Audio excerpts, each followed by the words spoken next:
Muy buenas tardes.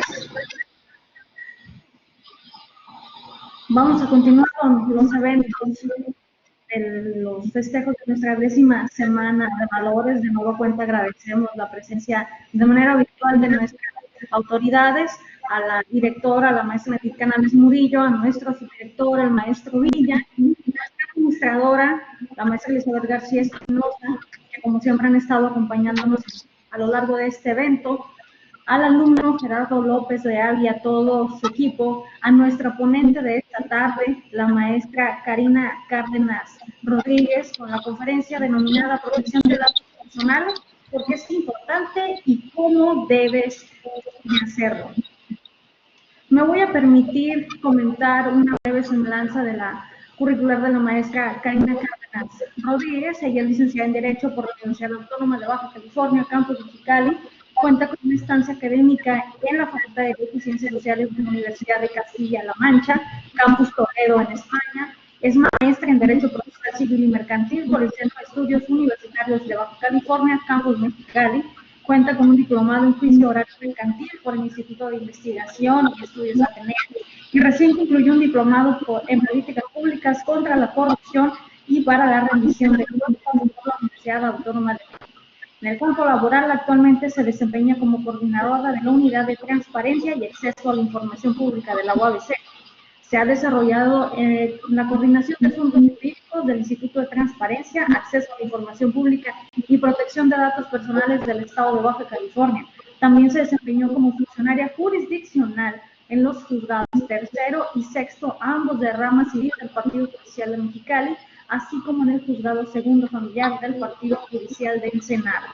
En el campo docente ha impartido diversas asignaturas como Seminario de Derecho Mercantil, Seminario de Derecho Procesal Mercantil, Derecho Civil 2, todas estas en la Facultad de Derecho Mexicali, asimismo Derecho Civil 4 y Derecho Civil 1, Personas y Familia en la Universidad del Valle de México, Campus Mexicali. Ha sido conferencista en diversos eventos de transparencia, acceso a la información pública y datos personales. Sin más preámbulo, le cedemos el uso de la voz a la maestra Karina Cárdenas Rodríguez para dar inicio con nuestra conferencia de esta tarde. Muchas gracias, maestra Marina. Gracias por esta calurosa y cordial bienvenida y por esta presentación. No voy a iniciar sino hasta agradecer por esta invitación que se me extiende por parte de la Facultad de Derecho, por conducto de nuestra directora, la maestra Edith Canales Murillo, así como a nuestro subdirector, el maestro Villa, y claro, a nuestra administradora, la maestra Espinosa, y a toda esta planta docente, personal administrativo y de servicios que hacen posible esto, de manera especial al personal de informática que gracias a su esfuerzo se está pudiendo llevar a cabo esta semana de valores, teniendo siempre presente la realización plena del hombre, y como dice nuestro señor rector, pues la UABC no se detiene, ¿no? Y aquí estamos sembrando conocimiento. Sin más, voy a iniciar con la presentación para efecto de optimizar lo más posible el tiempo. Si pueden apoyarme, por favor, con la misma, muchas gracias. Como bien saben, el tema de la conferencia del día de hoy se denomina protección de datos personales, porque es importante y cómo debes hacerlo. Para poder tener un ejemplo claro, más preciso, de cómo inicia todo este tema de protección de datos personales e incluso este derecho, me voy a permitir mostrarles una línea de tiempo que creo que les puede dar una mejor idea. Si me apoyan con la siguiente imagen, por favor. Como podemos ver en esta línea del tiempo, vemos el desfase normativo de dos derechos.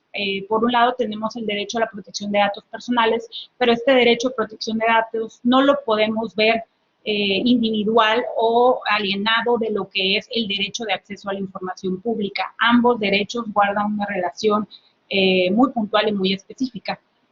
Como podemos ver, el inicio empieza en 1977 con la reforma al artículo constitucional, el artículo 6º constitucional, para ahí pasar a junio del 2002, donde se promulga la Ley Federal de Transparencia y Acceso a la Información Pública Gubernamental y se crea el Instituto Federal de Acceso a la Información Pública Gubernamental, conocido en ese entonces como IFAI. De ahí pasamos a julio del 2007, donde se publica en el Diario Oficial de la Federación el decreto que modificaba la Constitución Política para incluir el derecho de acceso a la información, adicionando un segundo párrafo con 7 fracciones al artículo 6. En esas fracciones que se adicionaron, encontramos la materia de protección de datos personales de manera específica en las fracciones segunda y tercera de este artículo 6, que señalan que la información a que se refiere la vida privada y datos personales será protegida en los términos y con las excepciones que fijen las leyes. Además de que toda persona tendrá acceso a sus datos personales o a la rectificación de estos respectivamente.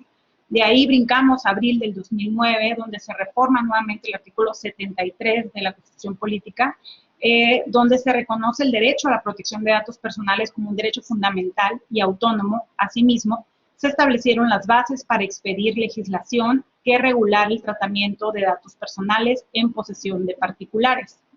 Se continúa hasta llegar a julio del 2010, donde aquí no aparece en esta imagen, pero considero importante señalarlo. En julio del 2010, como antecedente de lo que ocasionó la reforma del artículo 73, se publica la Ley Federal de Protección de Datos Personales en posesión de particulares. Así seguimos a febrero del 2014, donde se publica en el Diario Oficial una nueva reforma al artículo 6 constitucional en la que se implementó un sistema integral en materia de transparencia que garantiza este derecho de acceso a la información y dota de autonomía al entonces IFAI. Pasamos a mayo del 2015, donde ya por fin se promulga la Ley General de Transparencia y Acceso a la Información Pública y se transforma el IFAI, otorgándose la autonomía constitucional, y pasa a ser ahora el INAI, el Instituto Nacional de Transparencia, Acceso a la Información y Protección de Datos Personales. Continuamos a enero del 2017, donde se publica la Ley General de Protección de Datos Personales en posesión de sujetos obligados. Es aquí donde entra esta poderosa ley, y en esa misma anualidad hace lo propio en nuestro estado, siendo agosto del 2017 cuando la legislatura publica la Ley de Protección de Datos Personales en posesión de sujetos obligados para el estado de Baja California. Continuamos a junio del 2018 y con esto finalizo, donde se publica la Ley General de Archivos. Esta Ley General de Archivos entró en vigor el año pasado y nos encontramos todas las entidades federativas en el lapso que otorga el constituyente para efecto de generar nuestra propia ley de archivos local. Atendiendo a la pandemia, probablemente este tiempo se vea ampliado. Gracias. Continuamos.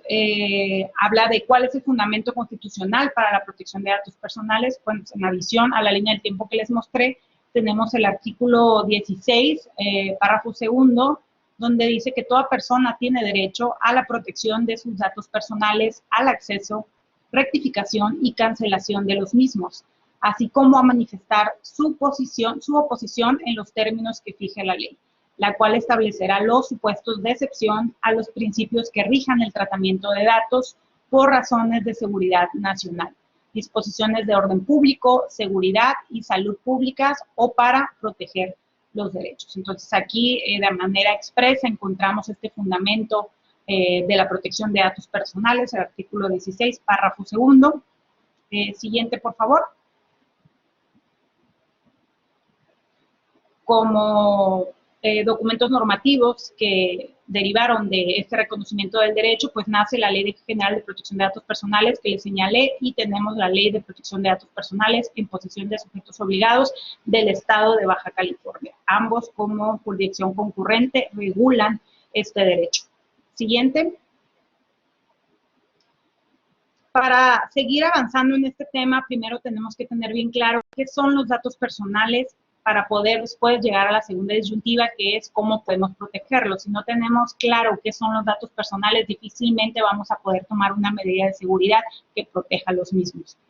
Los datos personales, siguiente por favor, siguiente imagen, es todo aquel dato que nos identifica o nos permite o nos hace identificable, toda aquella información que permite identificar a una persona o que lo vuelve identificable. Dentro de eso, ustedes podrán pensar que o se les puede venir a la mente el nombre, la dirección, su número de telefónico, su correo electrónico, y efectivamente están en lo correcto. Todo eso son datos personales, pero realmente existe un universo de datos personales y atendiendo a este universo para dotar de un orden, se han creado grupos de datos personales en miras de poder identificarlos. Siguiente, por favor. Aquí les presento los grupos. Tenemos los grupos de identificación, datos personales de identificación, los electrónicos, señalaba el correo electrónico para dar un ejemplo de estos, laborales, por ejemplo, un número de empleado o un correo institucional que va ligado a la empresa o a la entidad a la cual perteneces, los patrimoniales, procesos administrativos y o jurisdiccionales. Recordemos que tenemos de repente números que se nos asignan por determinados procesos y efectivamente también son datos personales, datos académicos, nuestra matrícula, por ejemplo, y también tránsito y movimientos migratorios, nuestro número de pasaporte, por así decirlo, ¿no? Entonces, en este universo de datos personales que les comento, existen estos grupos para efecto de clasificarlos y dotar de un mayor orden los mismos. Siguiente, por favor. Como verán en esta imagen, a manera de que ustedes las vean y hagan un trabajo de reflexión e identifiquen estos datos personales. La verdad son sencillos, no puse obvio todos los que tenemos, pues son, insisto, son muchos, es un universo, pero a primera mano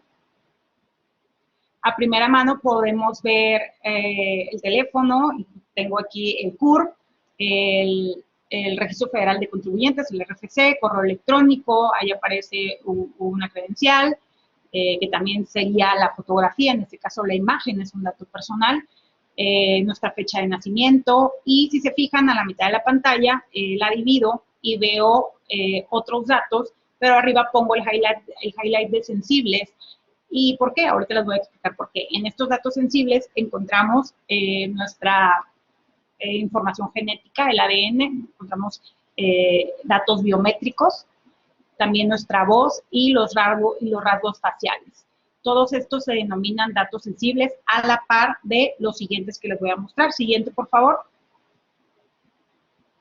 Aquí tenemos otros datos sensibles que la Ley de Protección de Datos Personales lo señala de esta manera y a la par les exige o nos impone tener una mayor protección respecto a estos. Aquí, por si a algunos se les dificulta identificar a qué se refieren estos datos personales, son aquellos sensibles, como por ejemplo origen racial o étnico, es un estado de salud presente y futuro, información genética, creencias religiosas, filosóficas y morales, afiliación sindical, opiniones políticas, preferencias sexuales, que si se fijan estos datos personales afectan la esfera más íntima del individuo.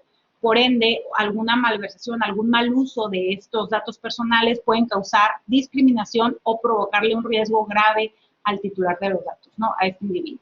Es por esto que el marco jurídico en protección de datos personales sensibles exige un tratamiento especial y una mayor protección, pues en caso de que estos datos personales sean vulnerados, se genera un abanico de posibilidades negativas que pueden afectar a los titulares en diferentes aspectos de su vida. Por poner un ejemplo, en el ámbito laboral puede suceder que el empleador, en caso de conocer la orientación sexual de una persona y que está orientado, y que esta orientación, perdón, no forme parte de sus creencias, puede producir un despido totalmente ilegal e injustificado, por poner un ejemplo, ¿no? de no tener esta protección al dato personal sensible. También se pudiera dar el caso que por contraste la información concerniente al estado de salud de una persona que se ve comprometida, los daños al titular podrían ser desde ser objeto de discriminación en el centro de trabajo, también hasta una posible exclusión de la comunidad o incluso de espacios públicos o tal vez cerrados, ¿no? Como tristemente ocurre todavía con personas que están infectadas por el virus VIH-Sida. Y esto me trae a colación la pandemia en la cual nos encontramos ahorita, donde de manera puntual cobra relevancia esa protección de datos personales en atención a que ahorita todo gira en torno a el número de personas infectadas, y me he dado la tarea de detenerme en las redes sociales para ver los comentarios, ¿no? Respecto a los temas, y en más de una persona requiere y hasta exige a las autoridades conocer el nombre de aquellos infectados por coronavirus. Esto es algo sumamente importante porque entiendo que tal vez no se alcanza no se alcanza a proyectar el daño que sería el transparentar o el otorgar esta información, la cual, insisto, sería catastrófico. Señalo, estos datos sensibles, la información como tal de ser manipulada ocasionaría una discriminación o puede ocasionar una discriminación al titular del dato. Ya lo hemos visto, ¿no? De repente se filtra una información y ya al filtrarse ya no sabemos cuántas personas pueden obtener esa misma y hacer desde a lo mejor ningún daño, simplemente conocimiento, hasta otra que no piense así y generar y difundir esta información con intenciones maliciosas.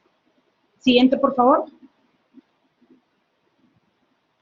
Tenemos aquí, en seguimiento a lo que señalo, una pirámide de protección, a manera de que podemos ejemplificar cómo va subiendo el nivel de protección en atención a los datos personales que se tratan. Tenemos, por ejemplo, un dato patrimonial, entiéndase, todos estos entran como sensibles, que involucra información relacionada con aspectos económicos, comercial, financiero, bursátil, donde vemos que está abajo de la pirámide.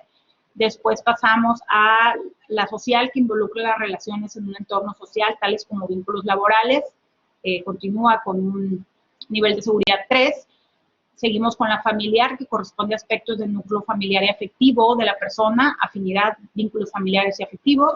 Y al final con la personal, terminamos con esta, que corresponde a aspectos íntimos de la vida de cada persona, pensamientos, sentimientos, creencias, todo lo que acabamos de señalar. Y es la primera, si se fijan, la primera en la pirámide, de ahí que se tiene que dotar de muchas medidas de seguridad por las consecuencias negativas que involucraría el no hacerlo. Siguiente, por favor.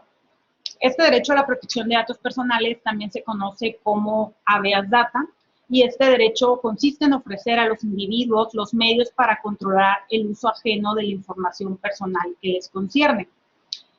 Esto que les acabo de leer, en otras palabras, también se conoce como el derecho a la autodeterminación informativa, conocido como un derecho fundamental a través del cual el individuo puede ejercer un conjunto de controles sobre sus datos personales cuando estos se encuentran en posesión de otras instancias, ya sean públicas o privadas. Este derecho le permite al titular de los datos personales controlar y conocer qué datos de su persona han sido recabados, para qué finalidad fueron recabados, el motivo, cuánto va a ser el tiempo que van a durar esos datos personales en esa base de datos, es decir, la vigencia, y el responsable del tratamiento, ¿no? A esto es a lo que se le denomina autodeterminación informativa.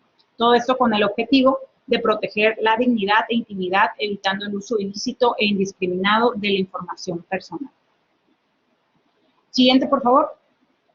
Ahora pasamos a la siguiente pregunta: ¿cómo ejercer el derecho sobre el tratamiento de mis datos personales? Ya que tenemos claro cuáles son los datos personales, esta subcategoría de datos personales sensibles y por qué el legislador optó por ponerlos como datos sensibles en virtud de las consecuencias que acabamos de plantear, pues tenemos que tener conocimiento certero de cómo ejercer este derecho sobre el tratamiento de nuestros datos personales. Siguiente imagen. Este poder de control sobre los datos personales se manifiesta a través de los denominados derechos ARCO. Atendiendo a esta sigla, ARCO es acceso, rectificación, cancelación y oposición, a través de los cuales las personas pueden solicitar a todas las instituciones públicas o privadas estos derechos ARCO: el acceso, la rectificación, la cancelación y la oposición. Para dejar más claro, siguiente, por favor. Aquí lo tenemos. Bueno, el derecho de acceso a tus datos personales es muy sencillo. Tú tienes conocimiento de que un ente público o privado cuenta con una base de datos y que te encuentras en esa base de datos, le solicitas el acceso a tus datos personales, ¿no? Quieres saber cuáles datos personales tiene, quieres conocerlos. Otro puede ser la rectificación, que es cuando te encuentran inexactos, incompletos o desactualizados o excesivos. Vuelvo al mismo ejemplo: un ente público o privado tiene esta base de datos, adviertes que tu dato personal no es exacto, no está completo y solicitas la rectificación del dato personal. La siguiente es el de cancelación. Es cuando decides cancelar los datos, ojo aquí, que ya no son necesarios, de los archivos, registros, expedientes y sistemas del ente público o privado que los tiene. Aquí resalto el que ya no son necesarios porque hay personas, o se tiene más bien el pensamiento de que la cancelación se puede ejercer, sí, efectivamente la podemos ejercer libremente. Sin embargo, sí va a estar condicionada la cancelación al servicio que se te presta. Partimos de la premisa que concedimos datos personales a un ente público, por ejemplo, para que se nos otorgara un servicio. Okay. Se nos otorga el servicio, pasamos a formar parte de su base de datos, ellos hacen el tratamiento de datos personales y de repente un día nos despertamos y decimos, ¿sabes qué? Ya voy a cancelar los datos personales que tiene, no sé, la Secretaría, no sé, de Educación, por ejemplo. Ya no quiero, ya quiero cancelarlos de esa base de datos. Podemos ingresar, ejercer el derecho de cancelación, no estamos impedidos para hacerlo, pero no por ejercerlo quiere decir que vamos a tener una respuesta positiva. ¿Por qué? Porque tenemos que entrar al análisis de las normas que facultan, en este caso sería a la Secretaría de Educación, para salvaguardar tus datos personales por el mayor tiempo, por un mayor tiempo que la propia Secretaría de Educación pública se encuentra regular. Así que, insisto, este derecho de cancelación no está sujeto a que nosotros libremente lo ejercitemos y que el sujeto obligado, así se le conoce al responsable del tratamiento de los datos personales, lo reciba y diga, te cancelo. Está sujeto a otras normas secundarias que se tienen que revisar para saber si es procedente la cancelación o no. De ahí pasamos al derecho de oposición, que es cuando te opones a que tus datos se traten para una o varias finalidades o exigir que cese el tratamiento. Aquí, para que les quede un poquito más claro a qué se refiere o la diferencia entre cancelo y me opongo, la oposición va ligada a finalidades secundarias. Cuando entregamos datos personales, siempre tenemos finalidades primarias y por lo general existen finalidades secundarias. Supongamos que queremos inscribirnos a un curso, un seminario, supongamos. Nos inscribimos a un seminario, entregamos nuestros datos personales, nos entregamos el nombre, un dato de contacto, un correo electrónico, no sé, 4 datos que les ocurra. Lo estamos entregando como finalidad primaria el ser inscritos en este seminario. El seminario, supongamos, dura 3 días. Podemos tener en mente que los datos personales, su tratamiento va a durar ese término de vigencia del seminario y hasta ahí. Pero puede existir una finalidad secundaria de que una vez que entregaste los datos personales para el seminario, tenía como finalidad secundaria que en el futuro se te van a estar enviando correos electrónicos invitándote a futuros seminarios o futuros eventos culturales y académicos. Esta situación es una finalidad secundaria y de repente, yo creo que más de uno le ha pasado, vemos en nuestra bandeja de entrada varios correos electrónicos cuando solamente tuvimos ese seminario. ¿Por qué? Porque se escondía esta finalidad secundaria. Entonces nosotros podemos ejercer nuestro derecho de oposición para decir, ¿sabes qué? Ya no quiero que me opongo a que trates mi dato personal para estarme enviando toda esta información. Ya no quiero. Si yo quiero ir al seminario, yo me voy a dar a la tarea de investigar, pero ya no me estés mandando documentación, información promocional. Siguiente, por favor, siguiente imagen. ¿Quién puede ejercer estos derechos? El derecho a la protección de datos personales es un derecho personalísimo, por lo que solo tú, como titular de los datos personales, o en su caso, tu representante legal, en los casos que procede, podrán solicitar el ejercicio de estos derechos a Argos. Aquí tenemos que tomar en cuenta que cobra relevancia el tener debidamente acreditada la identidad del titular al momento de recibir esta solicitud de derechos Argos. Saber que quien esté ejercitando ese derecho efectivamente se trata del titular. Es por eso que la ley pone algunas medidas. Por ejemplo, cuando recibes la solicitud de derechos Argos, previo a darle una respuesta, ya sea positiva o negativa, te tienes que cerciorar que quien ingresó esa solicitud efectivamente se trata del titular de ese derecho o bien de su representante legal, si así lo permite la norma. Continuamos. ¿Qué puedo hacer si detecto un indebido tratamiento de datos personales? Cuando decimos indebido, aquí les pongo 3 ejemplos. Por ejemplo, un uso ilícito, una divulgación no permitida, un almacenamiento excesivo y desproporcionado. Cuando nos encontramos en estos supuestos que se traduce en un indebido tratamiento de datos personales, existe un procedimiento de investigación y verificación tanto para el sector privado como para el sector público. Este procedimiento de verificación y de investigación corre a cargo de los órganos garantes en materia de protección de datos personales, que son los siguientes. Siguiente Siguiente imagen, por favor.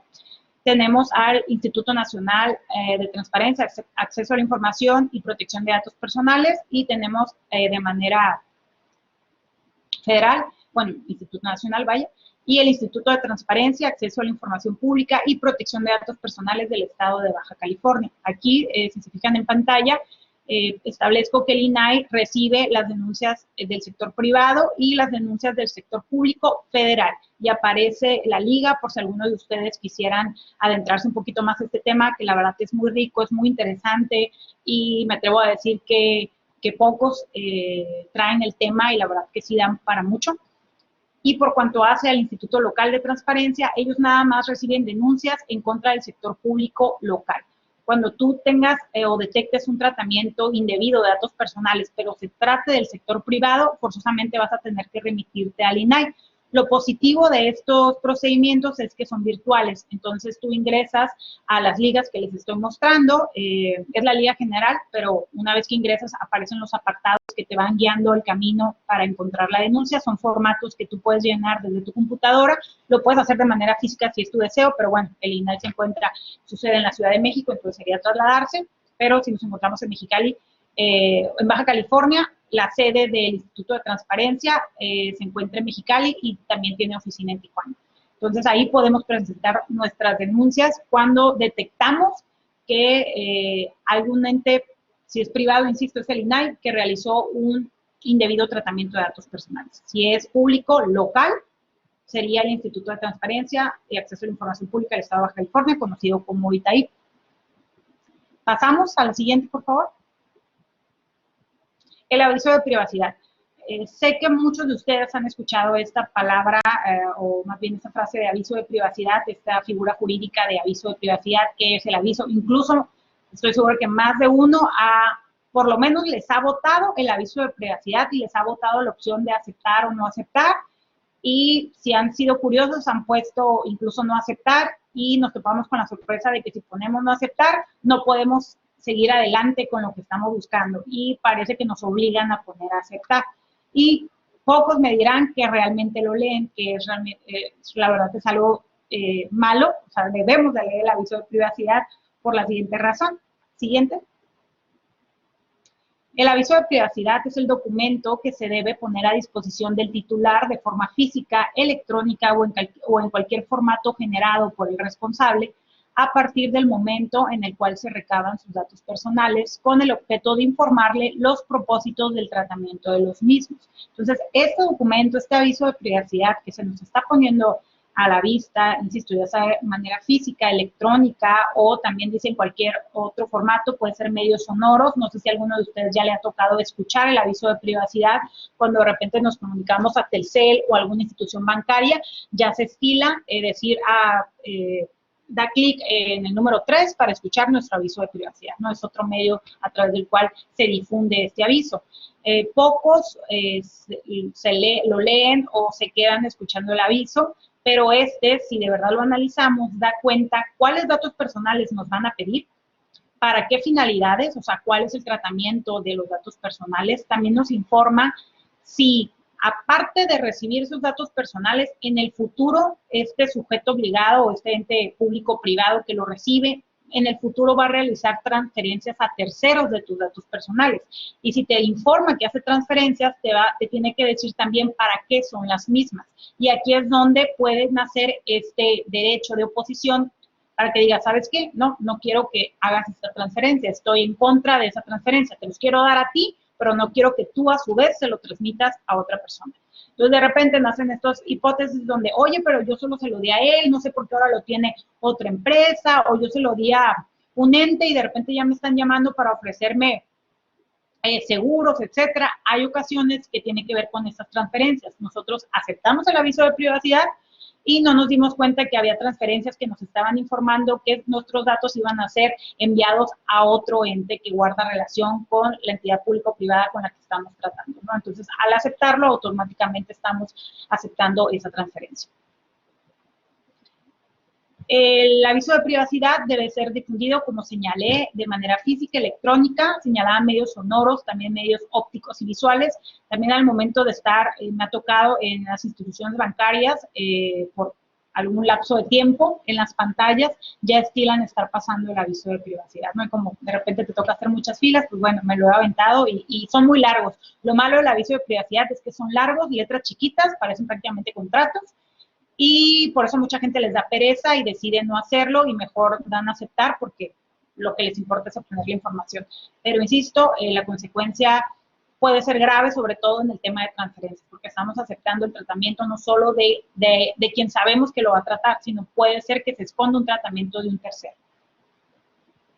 Y la siguiente gráfica es a la manera en que señalo el porcentaje de personas que en México leen los avisos de privacidad. Señala que 4 de cada 10 internautas revisan el aviso de privacidad antes de proporcionar datos. ¿En qué sitios proporcionamos datos personales? Pues el 80% redes sociales. Estamos en una era digital.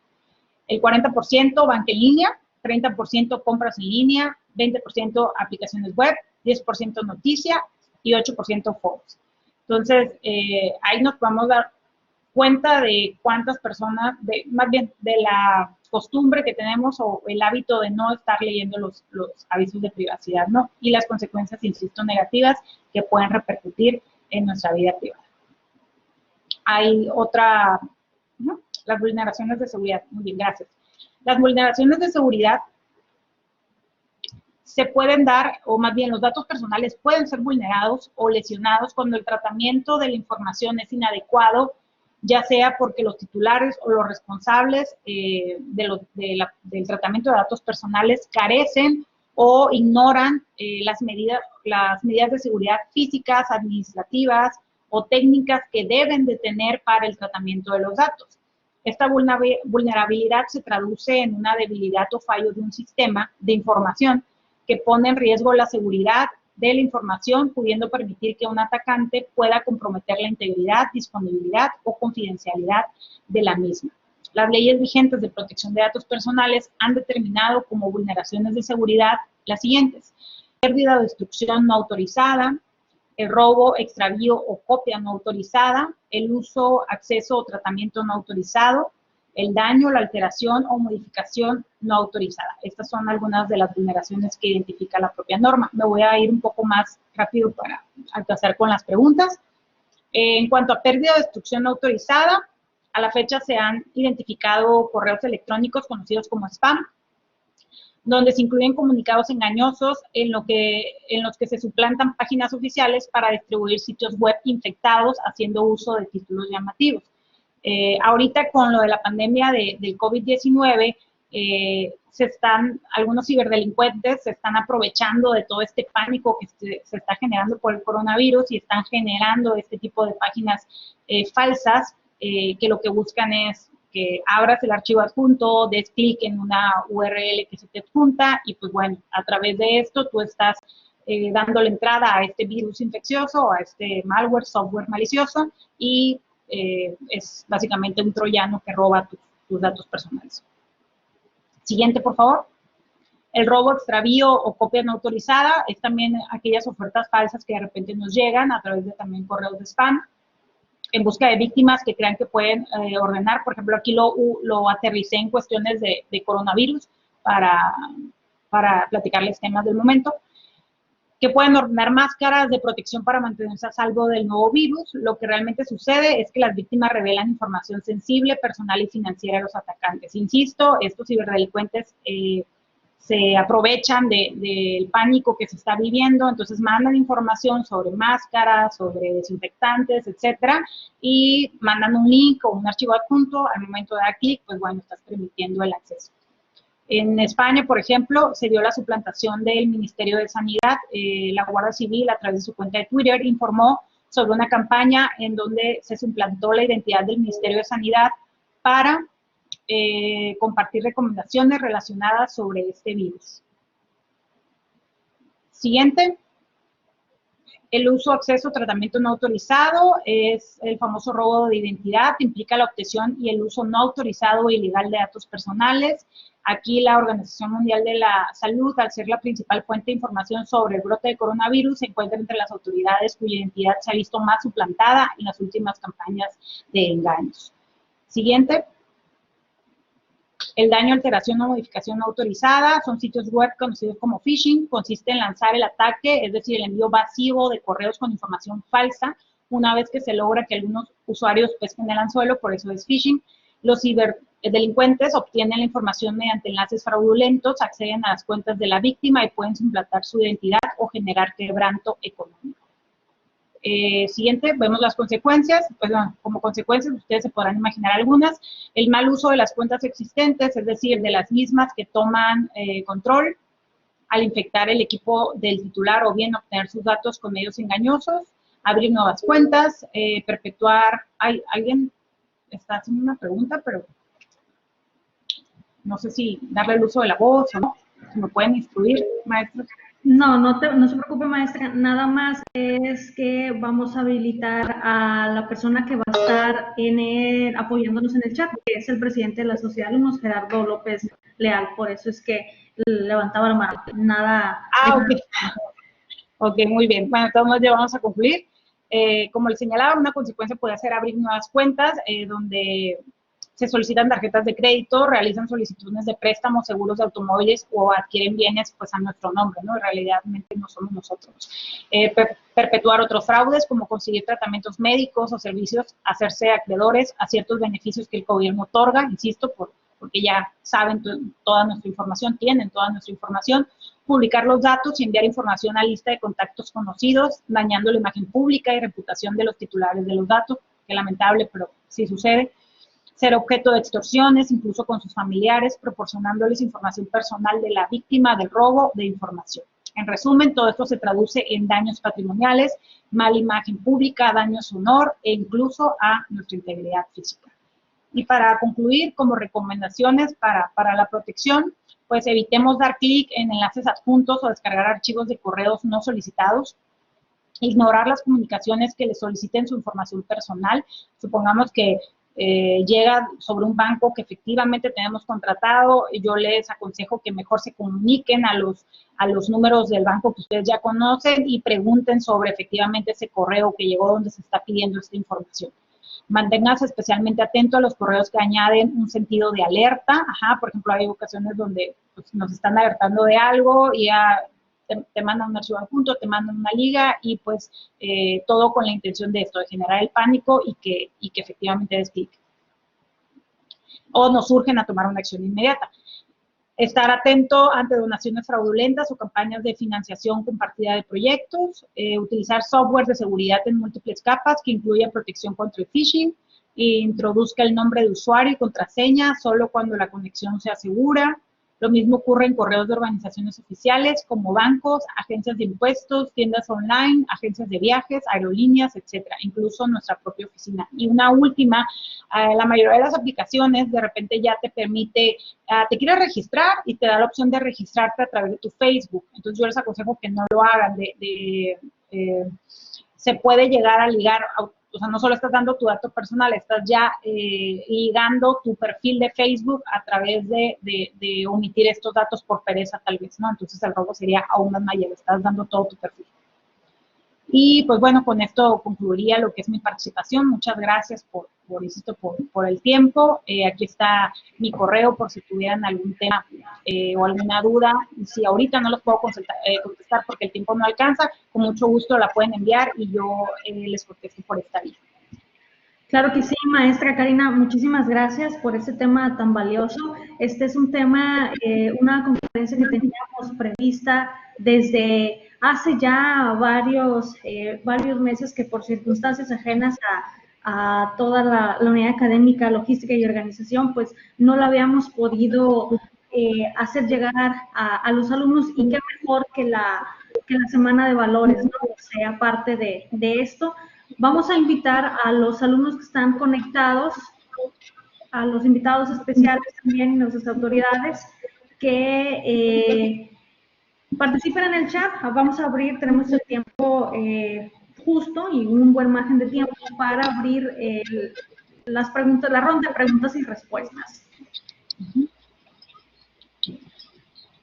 Muy bien, tenemos aquí una serie de preguntas. Dice una de ellas, sobre el tema de protección de datos personales a escala internacional, ¿qué se recomienda para protegerlos? ¿Sería viable un organismo regional internacional de protección de datos personales? ¿Y cómo ve una solución a este problema? Muy bien. Bueno, en cuanto a las recomendaciones, pues insisto, repetiría con las que concluí mi presentación, sobre todo tomando en cuenta que el robo de datos personales o las vulneraciones prácticamente se realizan, me atrevo a decir que el 80% de manera virtual, porque como insisto, estamos en una era digital, entonces ya ahorita todos contamos por lo general con un dispositivo con acceso a internet, nuestro ordenador, etcétera, ¿no? Entonces, es necesario tener, obvio, un software que permite, software de seguridad. Eh, Ahorita, la verdad, computadora que no tenga software de seguridad, híjole, hay unos, yo los invito, obvio, a comprar los mejores, ¿no? Pero la verdad que sí hay de varios presupuestos, ¿no? Pero es indispensable contar con un software de seguridad y, obvio, nosotros tomar nuestras propias medidas. En cuanto a, ¿sería viable un organismo regional internacional de protección de datos personales? Pues la Agencia Española de Protección de Datos Personales, España tiene un largo camino recorrido en cuanto a este tema. Realmente ellos ya tienen un reglamento de la Unión Europea en protección de datos personales. La realidad es que están avanzados en este tema, muy, muy avanzados. Y sí se tiene pensado incluso en octubre de este año, si me acuerdo, noviembre, creo que es octubre, y espero que no se cambie por la pandemia. México va a ser la cumbre de protección de datos personales. En este caso van a venir autoridades a la Ciudad de México de todo el mundo, especialistas en este tema de datos personales, ¿no? Entonces, son foros que se realizan por internet. Bueno, obvio, si puedes trasladarte porque es gratuito, que mejor, pero si no, el INAI a través de sus páginas sube estas conferencias que son muy enriquecedoras respecto al tema. Y una solución al problema, pues bueno, básicamente, primero que nada, tenemos que estar bien conscientes de lo que es la protección de datos personales. A veces se antoja como un tema menor, pero cuando somos víctimas de un uso indebido de tratamientos de datos personales, ya se vuelve un impacto a una esfera, insisto, desde el honor patrimonial e imagen pública. Entonces ahí es la llave de, como el derecho de acceso a la información le dicen que es la llave de otro derecho, aquí me atrevo a decir que es la llave de otros delitos, ¿no? El robo de protección de datos personales. Muy bien, maestra, aquí tenemos otra pregunta que habla precisamente del robo de datos personales. Dice, ¿qué opina de las noticias acerca de aquellos usuarios que han sido robados a través de la plataforma Zoom?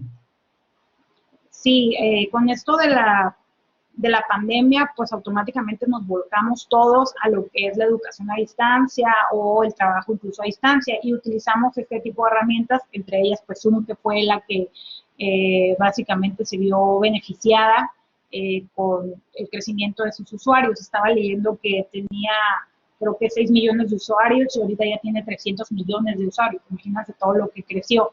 Lamentablemente fue víctima de estas ciberdelincuentes y a pesar de que Zoom ya está diciendo o salió declarando que actualizó su software en virtud de esto, obvio reconoció la vulneración a su seguridad y manifestó que ellos no venden datos personales, porque otra cosa que no señalé en la conferencia es que los datos personales ya salen en el comercio y ya tienen un precio, entonces ya estas bases de datos ya resulta todo un acto de comercio, o sea, ya es un negocio, vaya. Entonces, Zoom declaró firmemente que ellos no venden datos personales, que pues fue una vulneración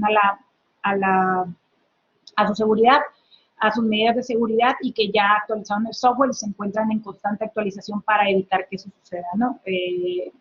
Aún así, el gobierno de Estados Unidos ya no lo usa, la NASA no lo usa y el Senado también creo que ya no lo usa, sí empezaron a desmarcarse por esta situación, ¿no? Entonces, aquellos que se ven violados, pues bueno, sí pudieran a lo mejor tomar medidas, en este caso en Estados Unidos como tal no está el órgano garante en esa materia, ya son medidas lamentablemente jurisdiccionales, no existe un órgano garante en México o en otros países que tutele este derecho. Muy bien, tenemos también una serie de comentarios que dicen, excelente conferencia, excelente, muchas gracias. Muy buena conferencia, gracias por la información. Muy buenas tardes, muy informativa la conferencia, muchas gracias. Muy buena conferencia, muchas gracias.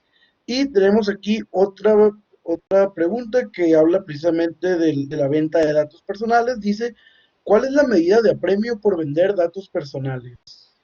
Bueno, primero que nada, no es tanto una medida de apremio. Si nos topamos con una denuncia por uso indebido de datos personales y de esa denuncia deriva en una venta, la denuncia, recordemos que inicia ante el órgano garante, ya sea nacional o estatal. Entonces, se lleva a cabo esta investigación, esta verificación, y va a culminar con una conclusión, un dictamen. De encontrar a la empresa culpable de estas circunstancias, son multas, y son multas elevadas, en caso de ser encontrado culpable de esta verificación o investigación. Esa sería tu medida de multas. Ok, perfecto. Tenemos aquí otra pregunta. Dice, ¿la responsabilidad, sí, responsabilidad es de cada quien? La responsabilidad es de cada quien.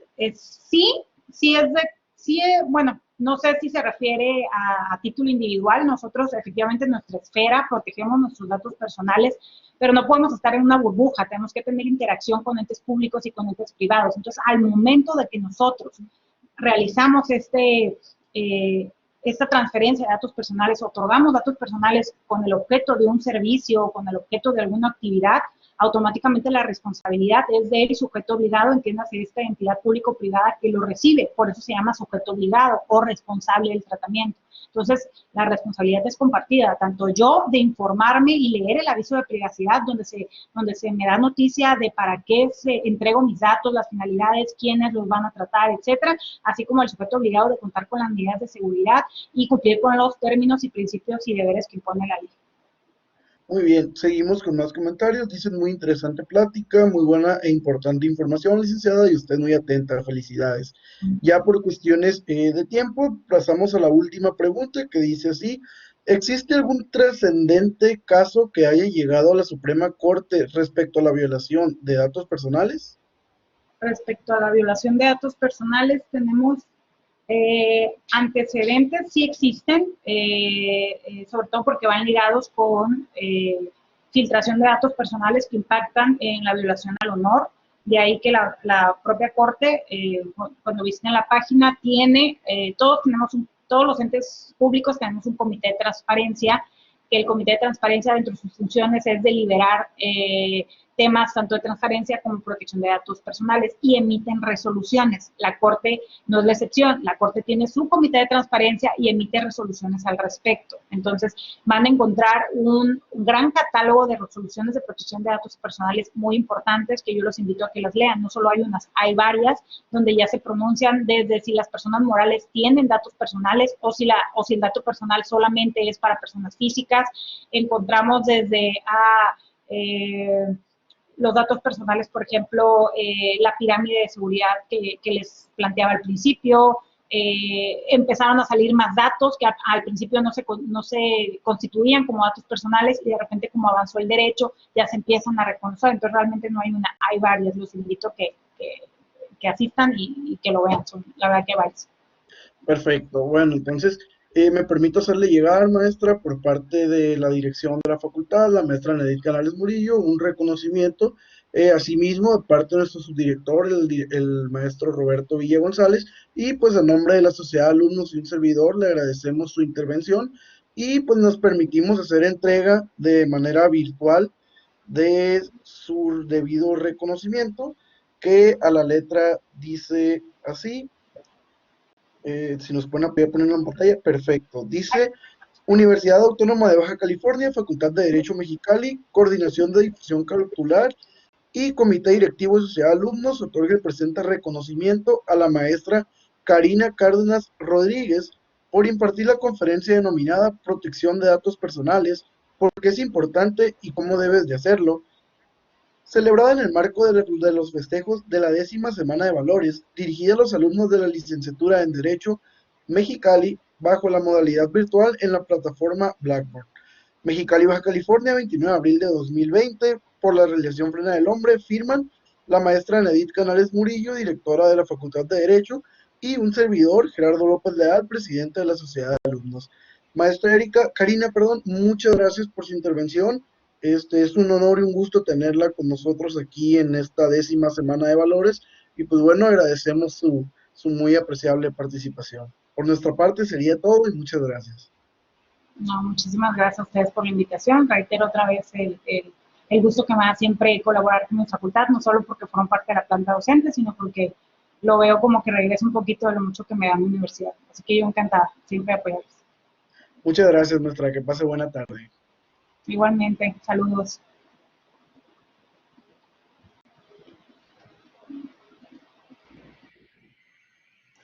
Muy buenas tardes, alumnos. Con esto